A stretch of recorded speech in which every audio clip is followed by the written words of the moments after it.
Hoje o nosso canal tem a oportunidade de debater um assunto importantíssimo do ponto de vista da história da arquitetura.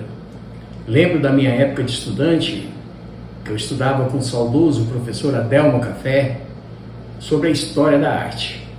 E lá debatimos muito sobre a questão do patrimônio histórico das cidades de Goiânia e de grandes cidades históricas do estado de Goiás. Hoje temos a oportunidade de receber aqui em nosso canal o professor e escritor Bento Fleury, doutor em Linguística e doutor em Geografia, com 28 livros publicados sobre o tema relacionado à história e geografia e patrimônio histórico. Uma honra para nós receber Bento Fleury, onde nós podemos aqui discutir assuntos relacionados ao patrimônio arquitetônico de nosso estado. Professor, o que o senhor tem a falar para nós, dessa comunidade de arquitetura, sobre a importância da preservação dos bens históricos e patrimoniais de nossas cidades? O patrimônio é a identidade. As pessoas que perdem a sua identidade ou o seu lugar no mundo, elas estão fadadas ao desaparecimento e ao esquecimento, a um completo ostracismo. Então, a preservação de uma imagem visual de uma cidade, seja ela histórica do ouro, no nosso caso, histórica do ciclo do couro, do agropecuário, essas cidades têm sido marcadas, infelizmente, por uma forte destruição. As pessoas confundem o sentido de velho e antigo. O velho é aquilo que já está em estado de decomposição, que está estragado, ou que não tem mais conserto, ou que o conserto é muito caro. O antigo é aquele que pode ser revitalizado, revivido, reconstruído, refeito, melhorado e adaptado. Eu acho que isso, dentro da arquitetura, são conceitos extraordinários que os profissionais da área conseguem estabelecer, que aquilo que é velho, ele pode ser reaproveitado, e no sentido de trazer uma beleza e trazer um traço de permanência. Cidades que tinham um sítio maior, histórico, como cidades de Goiás e Perinópolis, mesmo essas, você vai andando pelas ruas, as casas coladinhas umas nas outras, de repente aparece uma que quebrou. Em Goiás, mesmo na rua direita, tem ali descendo a Secretaria Fiscal, você desce a rua Dom Cândido ali, rua direita, passa e vem uma casa com azulejo, afundada, que quebrou. Então existe uma quebra, e aquilo é chocante visualmente. Eu pelo menos para meus olhos, acho tão bonitinhas as casinhas coladinhas umas nas outras, descendo lá desde a cidade dos outeiros, né? A cidade de Goiás sobe e desce, Corumbá não, só desce. Perinópolis também só desce. Goiás, né, a cidade do sol e desce. Com as vias romanas, ruas calçadinhas de pedra, né? A água central, ao invés de ser lateral, como hoje a enxurrada lateral, a enxurrada central, ali na rua Professor Ferreira, Rua da Pedra, a água corre ali, corria no meio da rua, corre até hoje. Então, a importância do patrimônio, a importância da preservação é justamente preservar também não só o aspecto do prédio, mas tudo que está ali, costumes, hábitos, modismos, tradições, coisas simples de se matar um capado e distribuir a carne com os vizinhos, no exemplo. Isso existia na nossa terra, né? Então, os quintais eram grandes, tinha um chiqueiro, então a pessoa matava um porco e distribuía a carne com todos os vizinhos. Isso é uma coisa que morreu, infelizmente. Por quê? Porque morreu a comunhão. Hoje eu não sei quem é meu vizinho, eu não sei nada sobre ele. E no nosso tempo não eram comadres, compadres, vizinhos. Fulano é filho de tal, né? Tem um nome tal. Então, é muito mais do que pedra, cimento, cal, areia, telha. É o que está por dentro, ou o que não está sendo visto, da janela para dentro, né? A porta do meio para dentro, na cidade de Goiás tem a porta do meio. Até a Elza Baioca escreveu o livro, de trás da porta do meio. Ou seja, por trás da porta do meio é que se tem a ideia de que é um jeito de ser goiano. E isso não pode ser perdido. Essas palavras ditas pelo senhor, professor, me refletem muito, sabe? Porque a sensação que eu tenho de quando eu ando numa cidade antiga é de passar a mão nas coisas, né? Sentir aquela janela de madeira, aquela guilhotina, né? A porta do meio que se abre, né? Os mourões, né? Os adobes construídos, aquilo tudo tem história, é carregado. Parece que eu absorvo aquele clima daquela casa. É muito importante a preservação. Bom, nós abordamos sobre Goiás, abordamos sobre Trindade, né? Tem Santa Cruz de Goiás, Pirinópolis, temos Pilar, né? Jaraguá. E tem também o circuito feito pelos árabes, né? Ao longo da estrada de ferro, né? Então, os patrimônios são muito grandes no estado de Goiás, né, professor? O que o senhor fala a respeito? Nós passamos por ciclos. Do ciclo do ouro, nós temos aquelas cidades as mais antigas, ainda do século XVIII, né, ou que foram iniciadas do século XVIII, muitas que desapareceram, pela incúria também, né, como as Traíras, ali perto de Niquelândia, era uma grande cidade que tinha casa de câmara e cadeia, que tinha ouro, que tinha mais de 50 ruas, que hoje é apenas um distrito chamado Tupiraçaba, que tem 5 casinhas. Ou seja, as cidades estiolam também, elas morrem, elas fenecem. Com a quebra do ciclo do ouro, muitas cidades desapareceram. O Arraial de Ouro Fino, né, também desapareceu. Ou seja, as cidades perderam a sua hegemonia, a sua força. Elas tiveram que se reinventar. Então, Pirinópolis, antiga Meia Ponte, Jaraguá, né? Silvânia, que é uma cidade belíssima, que tem o patrimônio destruído, infelizmente, hoje pela soja. Os caminhões passam, as casas todas abalam, estão todas abaladas. Destruíram 5 casas na praça central de Silvânia, que era a antiga Bonfim. Aricuns, que também é uma cidade histórica, que não tem mais nada que a represente. Trindade perdeu muito por causa da especulação imobiliária. Derruba-se uma casa para fazer estacionamento. É uma tristeza, né? Então, assim, as cidades, elas viveram ciclos. Mesmo as cidades do ciclo do couro, que surgiram com o agropecuário, como Piracanjuba, que é uma belíssima cidade, que tinha um patrimônio belíssimo também, muito se perdeu. Palmeiras de Goiás, né, antigo alemão, perdeu também muito do que contava a sua história. Hoje as cidades estão tentando se reconstruir.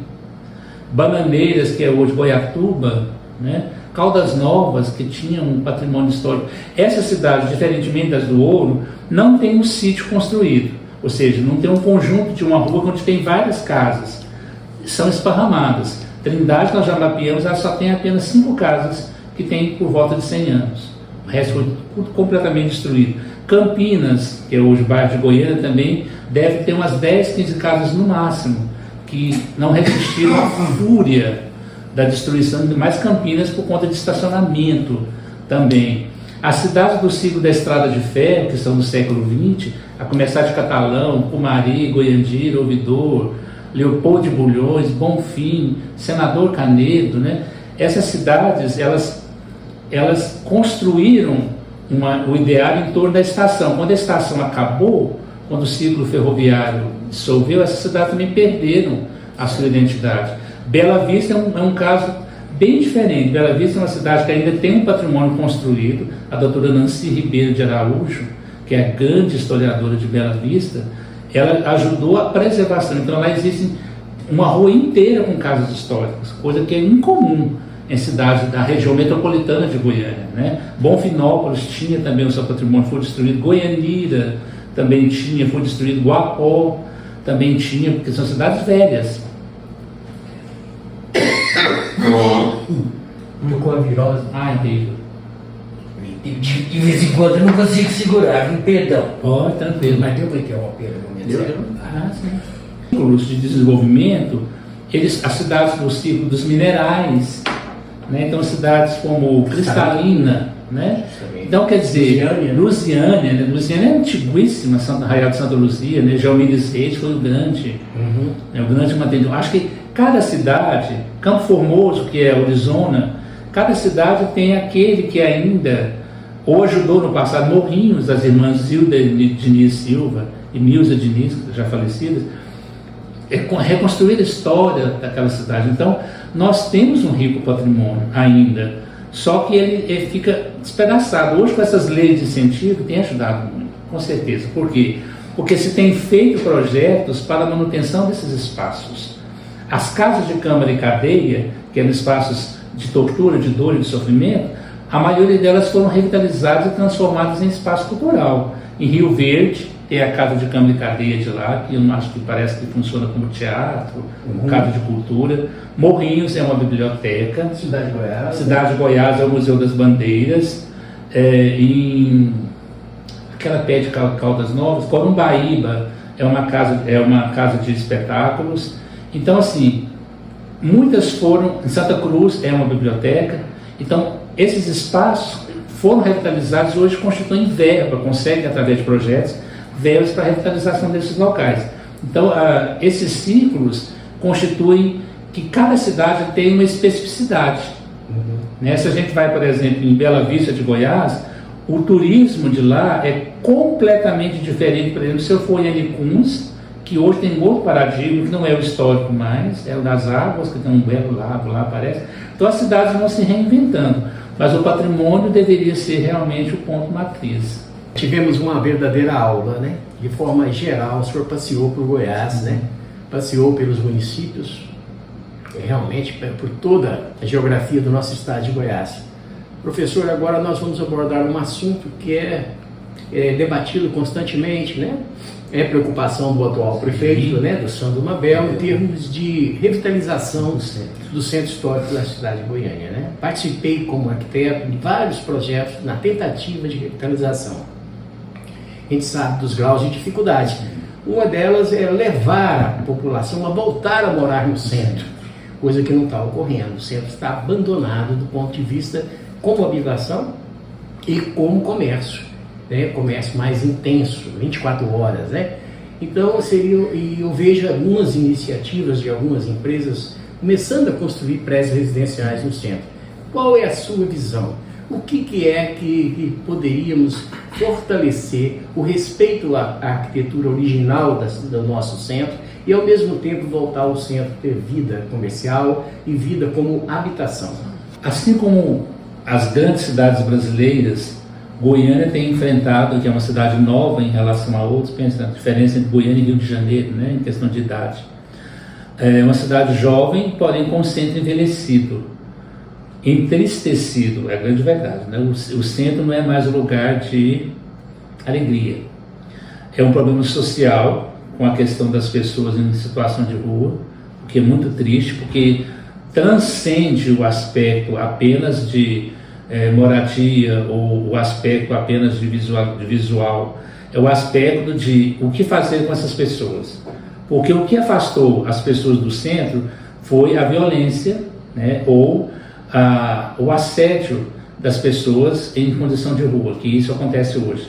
As pessoas não querem comprar mais na Avenida Anhanguera, ou Goiás, ou Araguaia, ou Tocantins, porque elas são assediadas pelas pessoas que estão pedindo, que é um problema muito triste, extremamente triste, desumano, porque essas pessoas também têm direito à cidade também é delas.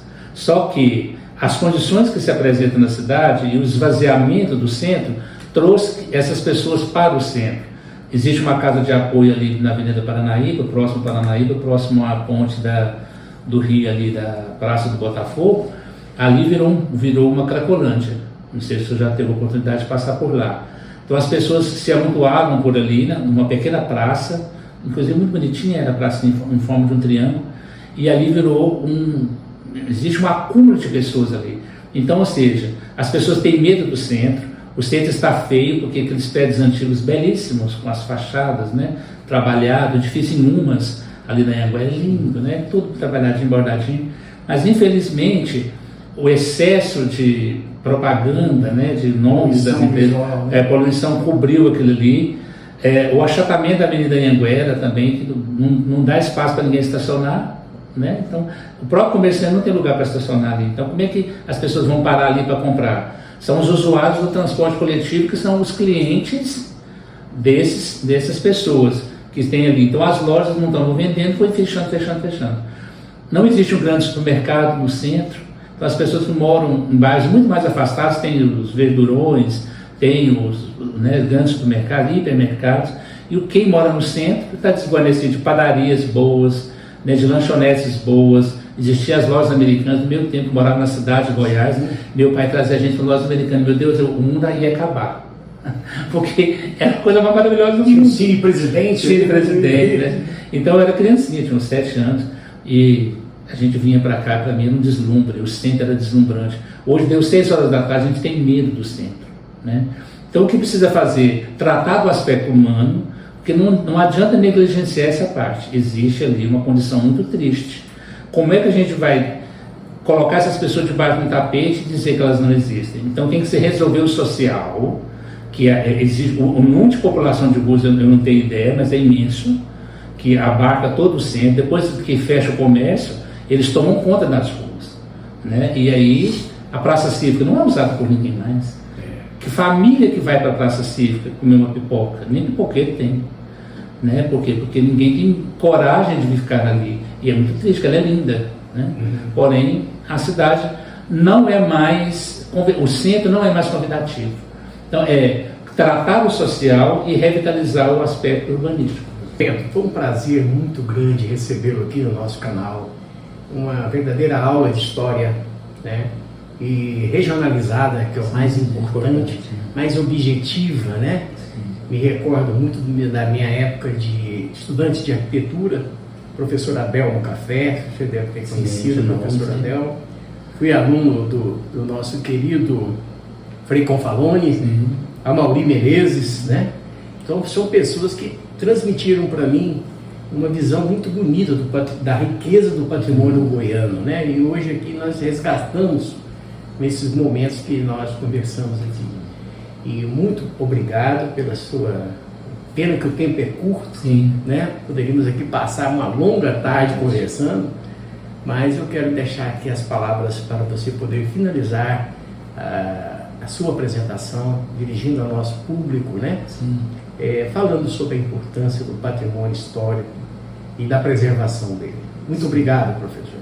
Falar de patrimônio é falar da alma goiana, do telurismo que existe em cada casa velha, em cada janela carcomida, em cada aroeira. Eu acho linda a aroeira quando ela vai se desgastando pelo tempo, aqueles veios que ficam da aroeira, de poder andar por essas ruas e ver as velhas árvores que contam tantas histórias, né, que são parte de um patrimônio. Olhar a Goiânia com um olhar mais doce, mais afetivo, porque o que está faltando para as pessoas hoje em dia é esse olhar de ternura para o mundo.